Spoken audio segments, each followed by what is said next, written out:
चला इकडे बघा, प्रश्न काय म्हणताय, 3/4 या अपूर्णांकाशी कसा असलेला, सममूल्य असलेला, कसा असलेला, सममूल्य असलेला आणि छेद किती असलेला, 20 असलेला, किती असलेला, 20 असलेला अपूर्णांक कोणता हे आपल्याला शोधायचे. काय पर्याय काय म्हणते त्याच्यामध्ये, 1 नंबरचा पर्याय काय म्हणते 12/20, 15/20 आणि 3 नंबरचा पर्याय सांगते 18/20. मग आपल्याला याच्यामध्ये काय करून बघावं लागेल, अगोदर त्याच्या पट्टीमध्ये कोणता आहे ते बघावं लागेल ना.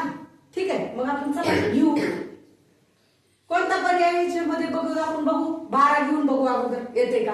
ठीक आहे, बघावं लागेल ना, कारण परीक्षेमध्ये आपल्याला माहित असणार आहे का कोणता पर्याय बरोबर असणार आहे नाही.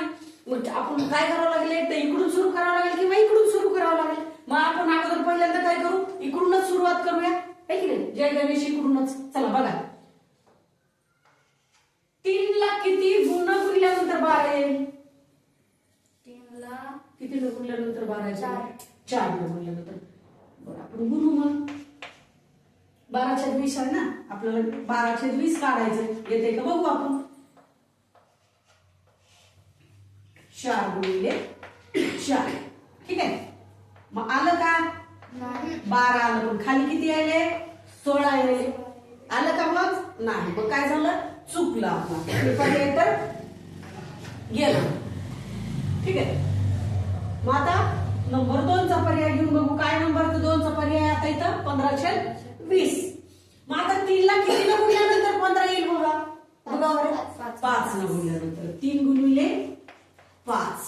ठीक आहे, मग आता खाली किती 4 गुणिले, कारण अंशाला आणि छेदाला 0 तर कोणत्याही एकाच संख्येने गुणायचंय किंवा भागायचंय, आहे की नाही. बदलायची एका संख्या तिथं नाही, संख्या काय करायची, सेमच ठेवायची. कशाला, अंशाला आणि छेदाला.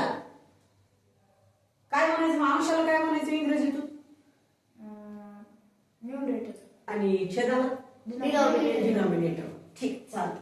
मग काय करायचं आपल्याला, काय करायचं, 0 तर कोणत्याही एकाच संख्येने गुणायचं किंवा भागायचं. बदलायची का संख्या नाही, अंशाला आणि छेदाला सेम ठेवायची. ठीक आहे, चला मग करा. 5×3 5×4.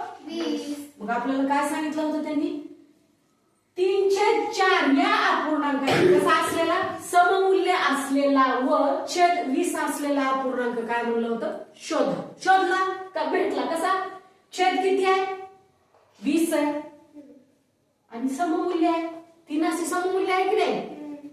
कारण आता ह्याला जर भागलं किती ना भागावं लागेल म्हणजे सममूल्य होईल. किती ना, 3 न कसं लागेल, 3 न भागल्यावर सममूल्य होईल का.